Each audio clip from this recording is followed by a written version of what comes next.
Chapter 8. Then the Lord said to me, "Take a large tablet and write on it in common characters, belonging to Maher Shalal Hashbaz, and have it attested for me by reliable witnesses. The priest Uriah and Zechariah, son of Jeberechiah, and I went to the prophetess, and she conceived and bore a son. Then the Lord said to me, Name him Maher Shalal Hashbaz, for before the child knows how to call my father or my mother, the wealth of Damascus and the spoil of Samaria will be carried away by the king of Assyria."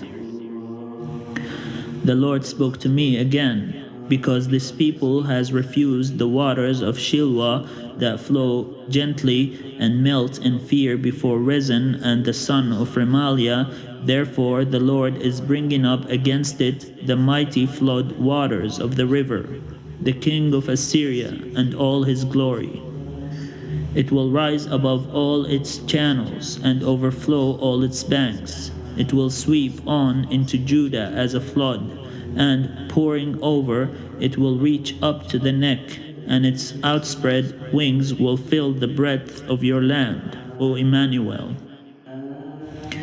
Band together, your peoples, and be dismayed. Listen, all you far countries. Gird yourselves and be dismayed. Gird yourselves and be dismayed. Take counsel together, but it shall be brought to naught.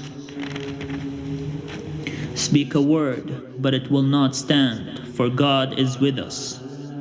For the Lord spoke thus to me while his hand was strong upon me, and warned me not to walk in the way of this people, saying, Do not call conspiracy all that this people calls conspiracy, and do not fear what it fears, or be in dread.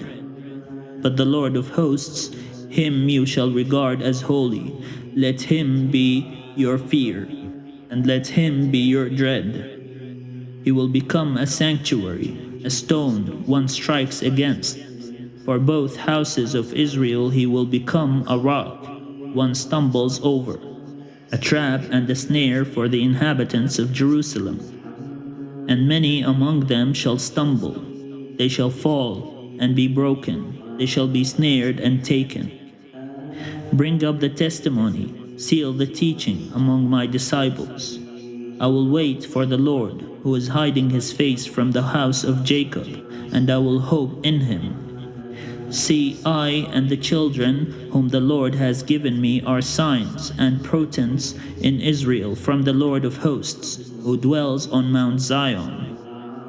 Now if people say to you, Consult the ghosts and the familiar spirits that chirp and mutter, should not a people consult their gods, the dead, on behalf of the living, for teaching and for instruction? Surely those who speak like this will have no dawn.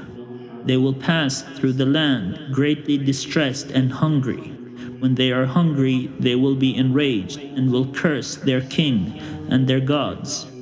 They will turn their faces upward, or they will look to the earth, but will see only distress and darkness, the gloom of anguish, and they will be thrust into thick darkness.